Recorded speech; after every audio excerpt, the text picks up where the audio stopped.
this lecture we are going to deal with a method of handling systems, equilibrium of those systems which are large and have a large number of subsystems. The method is known as method of virtual work. To motivate this, let us recall how we dealt with equilibrium of systems such as particles, trusses, and so on. Our strategy in those cases was to look at subsystems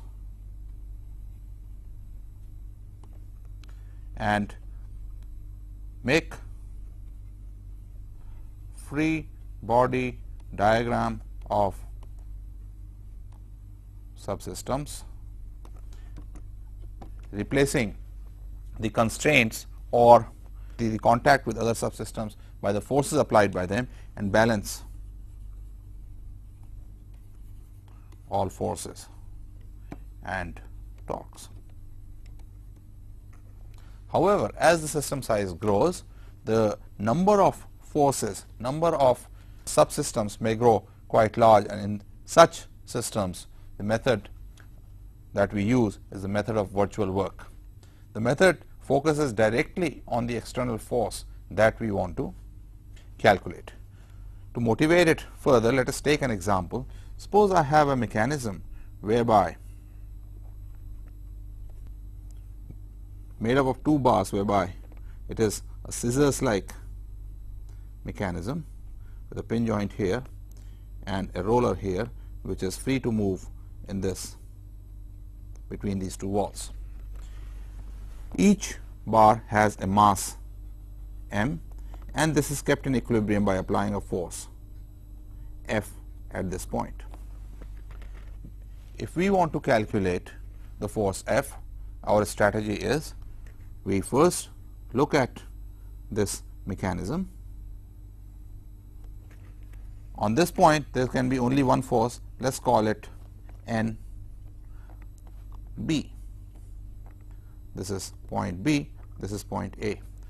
This is a pin joint, so there could be a force N1A and N2A. The force F acts here, and the overall weight 2mg pulls it down. If we were to bring this in equilibrium by summation Fx equal to 0 would give me that N2A plus NB equals F. That's one equation. Similarly, summation Fy equal to 0 would give me N1A equals 2 mg. Remember what we are after. We are after calculating this force F required to keep the entire system in equilibrium. Third, the torque equation. For the torque equation, I will take torque about point A here. Let me make it by blue. I will take torque about this point, so that torques due to N1A, N2A and F all vanish. So if I take torque about A to be 0, I get, if the length of half of the bar is B, right, so I am taking this half length to be B, and let this angle, entire angle, be theta. Then while calculating torque, I am going to get NB times this angle here is going to be theta by 2. So, I am going to get B cosine theta by 2 times 2, that is this arm, plus 2 mg B sine theta by 2 is equal to 0, and that gives me NB. B drops out, this 2, oh no, so this 2 is there, this 2 drops out, and therefore I get NB to be, I had NB cosine of theta by 2 plus mg sine of theta by 2 equals 0, or I get NB to be minus mg tangent of theta by 2. Therefore, if I look at this mechanism that we had made earlier,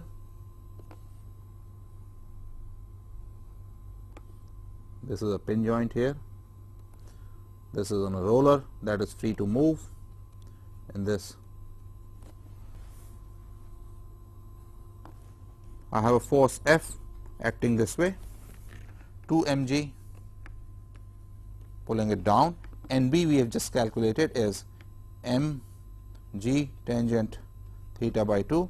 Notice that because of this negative sign I have already corrected the direction of mg, and there is N1a and N2a. Now to calculate F, I look at one of the rods individually, this one. Here is a force F pulling it this way, its own weight mg pulling it down. There is a force normal reaction here which we have just calculated, mg tangent theta by 2, and now there are going to be normal forces due to the pin out here. Let us call this N1 and N2.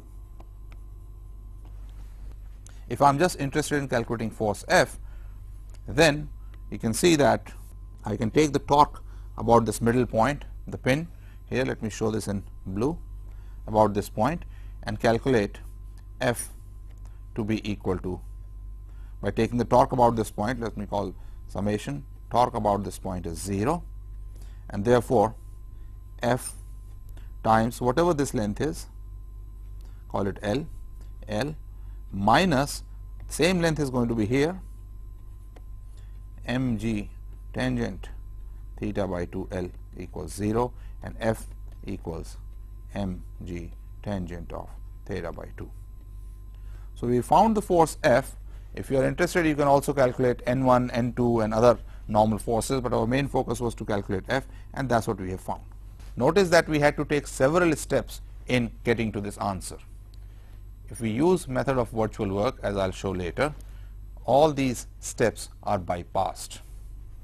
Not only that, if I were to solve the same problem about the same mechanism, but make it slightly more complicated, in that now I have several of these links.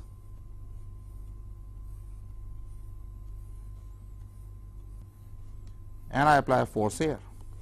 Each link, each of this bar has mass m and length 2b, and I want to calculate the force F to keep this whole thing in equilibrium. You see, if we go the conventional way, I'll have to build up the solution step by step by step. With method of virtual work, we'll be able to do it in a much more easy manner. So to develop the method, we need certain terminologies. Let me now go over them. So now we are going to go over some terminologies that are going to be used in the method of virtual work. First, let us define degree of freedom of a system. The degree of freedom of a system is the number of parameters, and it will be clear when I give an example, required to specify the position, the orientation and all that, the system. So when I say specify the system, I mean precisely that. What is its position, what is its orientation, at what angle is it from vertical, and so on. So for example, if I take, so we are talking about degrees of freedom.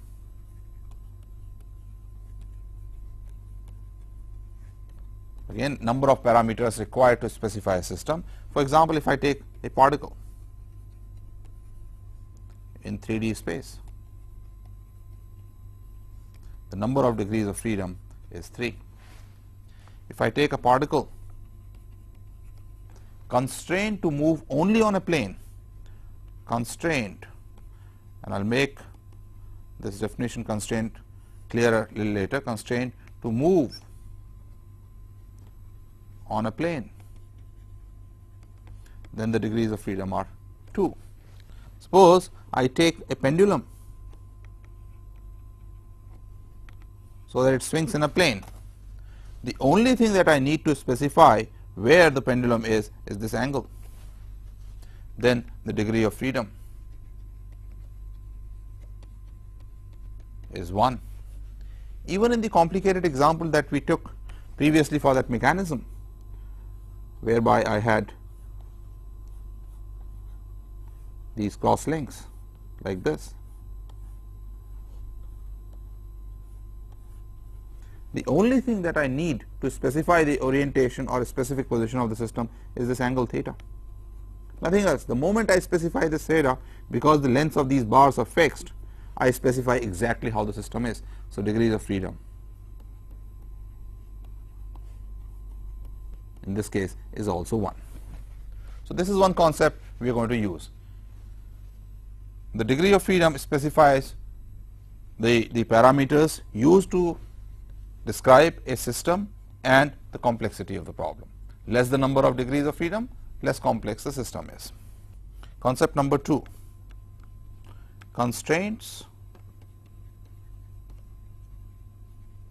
This we have been talking about while talking about equilibrium, but let me go over it in a formal manner now. Constraints and constraint forces.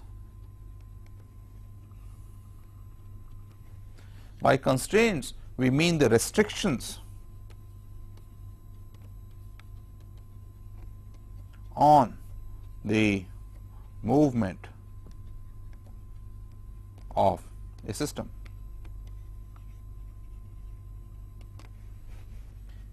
For example, if I take a particle and constrain it to move only along, say, a wire, then that is a constraint that is put in, that it can move only along a straight line. Or if I take a particle, put it on a plane and constrain it to move only on a plane, this puts a constraint on the particle to move only in this plane. Similarly, if I take this pendulum example that I took, the constraint is that the distance of the bob here of the pendulum is fixed from the pivot point. So you see, we are putting constraints whereby we restrict the motion. And what does a constraint do? A constraint reduces the degrees of freedom of a system. For example, in the case of a pendulum, number 1, the pendulum is to move in a plane, so degrees of freedom are 2. Then I put a constraint that the distance of this bob from the pivot point is fixed, so I reduce the degree of freedom by 1 by putting one constraint, and finally the degree of freedom therefore comes out to be 1. How do we put the constraints on a system? We put constraints on a system by applying certain forces. For example, here a force that is related to the constraint is the tension in the string. In a motion on two-dimensional plane, the constraint force is the normal reaction on the particle due to the surface. It would not, that normal reaction doesn't let the particle fall below and go make a motion in the direction perpendicular to the surface. So these are known as constraint forces. These are forces that put in the constraint on the motion. One of the very familiar constraints that you have come across time and again is the rigid body. This is a concept we keep using. In a rigid body, The constraint is that distance between any two points always remains fixed. And what is the constraint force? The constraint force is that internal force that keeps the distance fixed. All right. So the concepts that we have come up with are the constraints. Okay. This result is that reduces the degrees of freedom,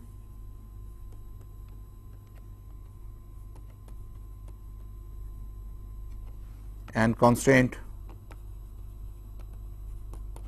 forces, okay, they enforce the constraint.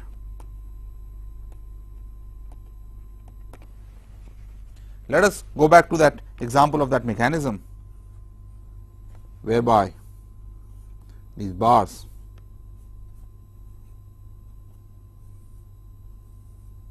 were making the mechanism and so on. What are the constraint forces here? The constraint forces are the normal reaction here, both in vertical and horizontal direction, the normal reaction here, and the forces that are applied by the spin. It is these forces that make the system move in a particular way. It reduces degrees of freedom, and degrees of freedom finally is only 1 given by this angle theta. Note, and this is very important to develop the method of virtual work, is that constraint forces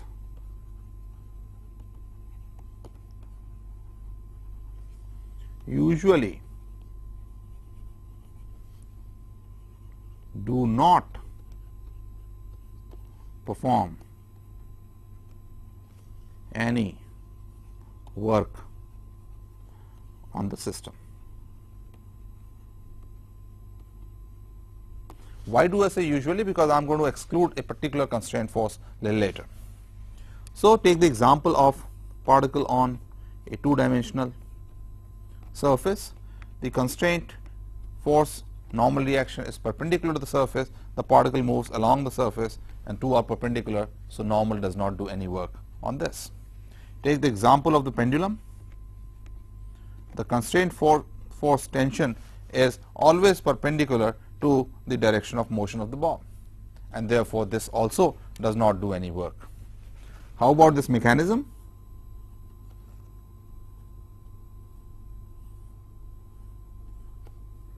The point here, A point, does not move at all, and therefore no work is done by the normal forces at this point.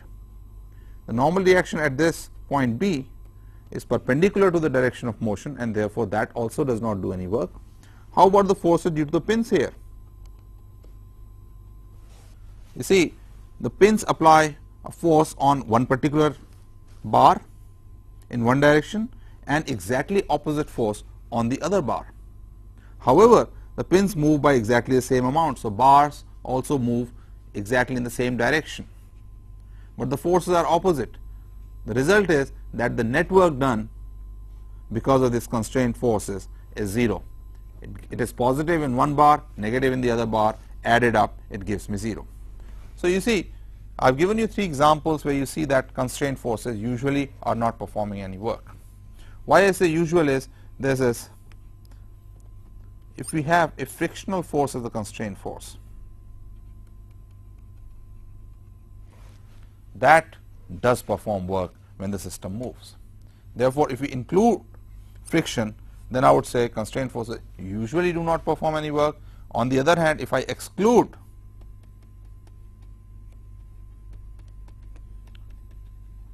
friction, then I will take you here and cut this off.